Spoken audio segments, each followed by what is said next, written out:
तो welcome friends, नमस्कार आप सभी का। और इस वीडियो में हम लोग बात करने वाले हैं central university of south Bihar की वैकेंसीज के बारे में।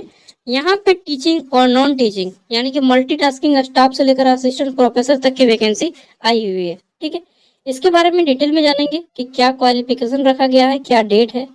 तो ये है सबसे पहले आपका नॉन टीचिंग, जो कि MTS से शुरू है और हाईएस्ट जाता है आपका ऑडिट ऑफिसर तक। और ये है आपका टीचिंग की वैकेंसी, जहाँ पे असिस्टेंट प्रोफेसर, एसोसिएट प्रोफेसर और प्रोफेसर के पोस्ट हैं। ठीक है, अब चलिए देख लेते हैं। यहाँ पे सबसे पहले हम लोग नॉन टीचिंग के बारे में जानेंगे और उसके बाद टीचिंग का। ठीक है, तो ये नॉन टीचिंग का है, जो कि ग्रुप C, B और A में बांटा गया है। ठीक है, अब देखते हैं सबसे पहले फॉर्म भरने का डेट। तो देखिए, और एक चीज जान लीजिए कि ये जो central university of south Bihar है, ये यूनिवर्सिटी NAC A++ है। दैट मीन्स इसका जो एकेडमिक परफॉर्मेंस है बहुत ही एक्सीलेंट है। ठीक है, आउटस्टैंडिंग, मतलब यूनिवर्सिटी में बहुत टॉप लेवल का स्टडी होता है। ठीक है, तो यहाँ पे आपको नौकरी करने जाना है, पढ़ाई करना आप करें या ना करें अलग की बात है। ठीक है, तो ये सेंट्रल यूनिवर्सिटी है, यानी कि ये स्टेट गवर्नमेंट के कंट्रोल नहीं है, ये टोटली कंट्रोल है, सेंट्रल गवर्नमेंट के कंट्रोल में होता है। ठीक है, तो एस्टेब्लिश 2009 में हुआ है और ये सेंट्रल गवर्नमेंट के अंदर में आता है। झारखंड या बिहार या फिर कोई भी अदर स्टेट में जब भी सेंट्रल यूनिवर्सिटी होता है तो वो सेंट्रल गवर्नमेंट के कंट्रोल से होती है। ठीक है, चलिए देखते हैं। तो सबसे पहले डेट, इंपॉर्टेंट डेट देख लेते हैं। फॉर्म को भरने का जो डेट है, यह डेट है 26 अक्टूबर 2024। ठीक है, स्टार्टिंग डेट। वही लास्ट डेट जो है इसका 23 नवंबर 2024 है। कब? 23 नवंबर 2024 इसका लास्ट डेट है, 23 नवंबर। ठीक है, और यहाँ पे देख लीजिए जो फॉर्म फीस रखा गया है नॉन टीचिंग के लिए वो 1000 रुपया है। कितना? 1000। जनरल OBC EWS को देना पड़ेगा। ठीक है, बाकी ST SC और PWD साथ ही महिला उम्मीदवारों को कोई भी फॉर्म फीस नहीं लिया जाएगा। ये तो सरासर गद्दारी है, मतलब नाइंसाफी है कि भाई कम से कम हम लोग को 500 लीजिए, इन लोग को 250 रुपया, तब ना समानता आएगा। ठीक है, मतलब हम लोग सही एकदम होमच के ले लेंगे पूरा पैसा और उन लोग फ्री में जाके एग्जाम दे के आ जाएगा, तैयारी रहे या ना रहे। मतलब एक तरह से कम इनको भी कुछ ना कुछ फीस लिया जाए, हमें ही अकेले नहीं मारा जाए। ठीक है, तो ST जनरल OBC को बहुत ही आजकल सताया जा रहा है। ठीक है, इन लोग कम से कम फॉर्म फीस रखना था 750 और इन लोग को रख दी तो 250 रुपये कम से कम। इन लोग से भी कुछ लिए जिए यार, फ्री में इन लोग एग्जाम बैठेगा, हम लोग के ही पैसा में एग्जाम देगा। ठीक है, और हम लोग से ही केवल पैसा वसूलेगा। बताइए, ये गलत है? नहीं है। मानता हूँ कि कम ले लीजिएगा, वो मानता हूँ, लेकिन एकदम नहीं लीजिएगा और हम लोग से बहुत ज़्यादा ले लीजिएगा, ये तो गलत बात है। चलिए, धीरे धीरे विरोध होगा, सबका होगा। तो चलिए क्वालिफिकेशन देख लेते हैं। सबसे पहले MTS का क्या क्वालिफिकेशन है, उसके बाद हम लोग एक एक करके आगे बढ़ेंगे। ठीक है, तो MTS का जो क्वालिफिकेशन है यहाँ पे ये बोला गया है आपका 10th पास हो या फिर ITI किए हो, कोई भी एक। अगर आप 10th पास नहीं है और 8वीं से ITI किए हैं तो भी आप अप्लाई कर पाएंगे। ठीक है, और 10th ITI दोनों किए हैं तो बहुत अच्छा। आगे देख लेते हैं। फिर आपका यहाँ पे लाइब्रेरी अटेंडेंट की पोस्ट है और पोस्ट यहाँ पे देख लीजिएगा, ये नंबर ऑफ पोस्ट यहाँ पे लिखा रहेगा।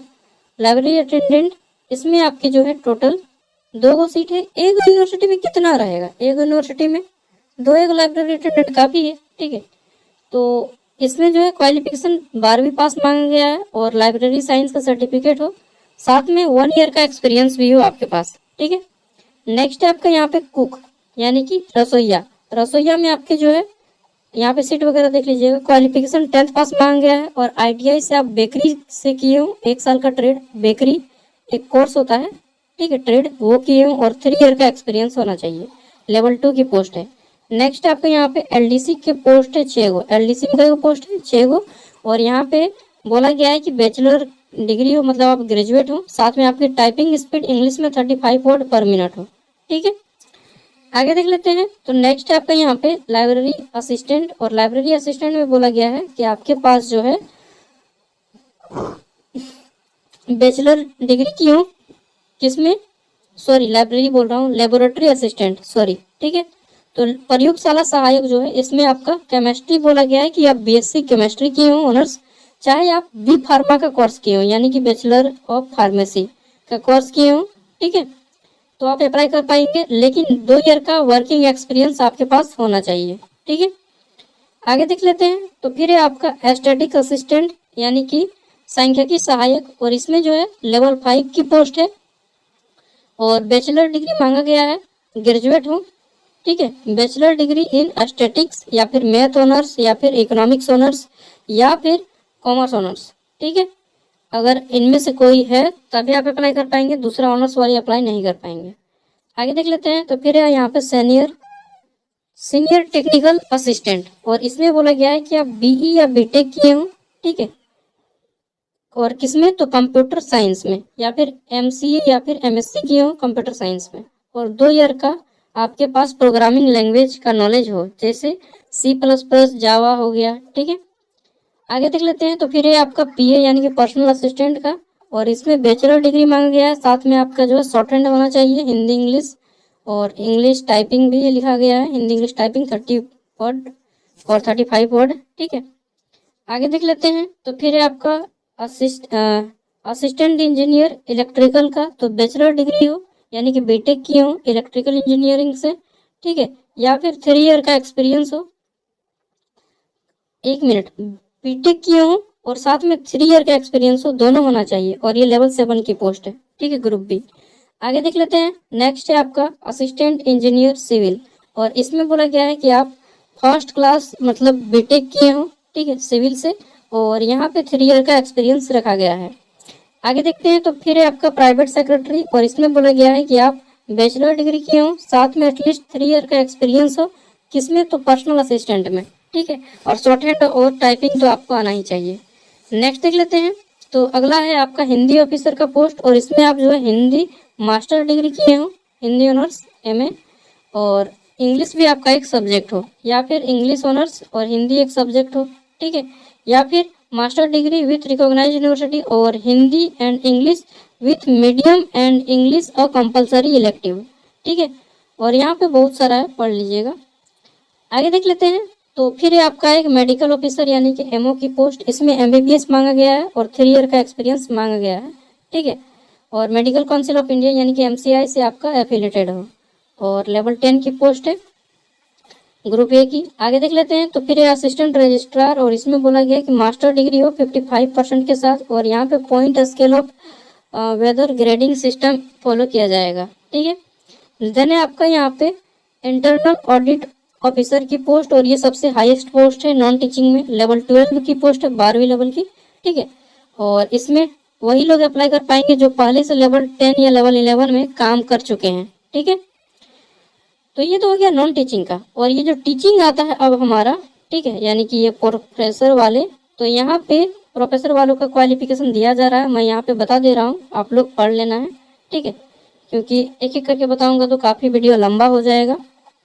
यहाँ पे शॉर्टली मैं बता देता हूँ, जैसे यहाँ पे शुरू होता है। ठीक है, सबका PDF मैं वीडियो का डिस्क्रिप्शन में दे दूंगा। ये आपका नॉन टीचिंग है, सॉरी टीचिंग पोस्ट है, और टीचिंग पोस्ट को अप्लाई करने के लिए आपको 2000 रुपया देना पड़ेगा। हाँ, 2000। और बोलिएगा ST SC को 1 रुपया नहीं। वही ना बोल रहे हैं कि यहाँ पे सरासर देखिए कितना बड़ा बेईमानी किया जा रहा है। कम से कम इनका फॉर्म फीस 1500 रख दीजिए और इनका 500 रख दीजिए। ठीक है, तब ना समानता आएगा। समानता का अर्थ ये नहीं कि आप एक ही आदमी से हुमच के ले लें और बाकी को छोड़ दें। ठीक है, तो ये लोग गलत रूल रेगुलेशन निकाला है। चलिए, जो भी है, कम से कम भाई थोड़ा सा तो रिलैक्स दो, एकदम मारिए देगा तुम आदमी को। चलिए, तो इसमें जितना भी लोग प्रोफेसर लोग में अप्लाई करिएगा, सबको यहाँ पे पढ़ लीजिएगा, और मास्टर डिग्री होना चाहिए 55% के साथ, साथ में PhD हो। ठीक है, और नेट वगैरह भी किसी किसी मांगा गया है, किसी किसी में PhD मांगा गया है। ठीक है, तो PhD है तो डेफिनेटली आपका होने का संभावना बहुत ज़्यादा हो जाएगा। और UGC नेट किए हैं तो और अच्छा है, JRF किए हैं तब तो सुभान अल्लाह। ठीक है, तो जो भी है आप लोग पढ़ लीजिएगा, क्योंकि 2000 रुपया दीजिएगा तो बिना पढ़े तो नहीं दीजिएगा। ठीक है, तो पढ़ लेना है, मैं केवल अवेयर करा दिया हूँ। और इसका फॉर्म फिलअप ऑनलाइन होगा, नेक्स्ट वीडियो में मैं आपको फॉर्म फिलअप के बारे में बताऊंगा। ठीक है, कैसे आपको फॉर्म फिलअप करना है। और NTA का फॉर्म होगा, नेशनल टेस्टिंग एजेंसी का, बहुत गंदा फॉर्म होगा, मुझे मालूम है यार। चलिए, जो भी है अगले वीडियो में जानेंगे। और आज धनतेरस है तो कम से कम कुछ ना कुछ तो झाड़ू तो ले लीजिएगा यार। ठीक है, कुछ नहीं ले पाइएगा तो कम से कम एक झाड़ू ले लीजिएगा। चलिए, इसका पीडीएफ वीडियो को डिस्क्रिप्शन में दे रहा हूँ। Thank you, bye, all the best. शुभ दीपावली, जय लक्ष्मी पूजा, सरहुल पूजा, सोहराय पूजा, जितना भी होता है सब पूजा जय। आप सोच रहे हैं ये पंडित बन गया है यार मंत्र फूकने लगा जो, कोई बात नहीं, बाय, जो सोचना है सोचिए।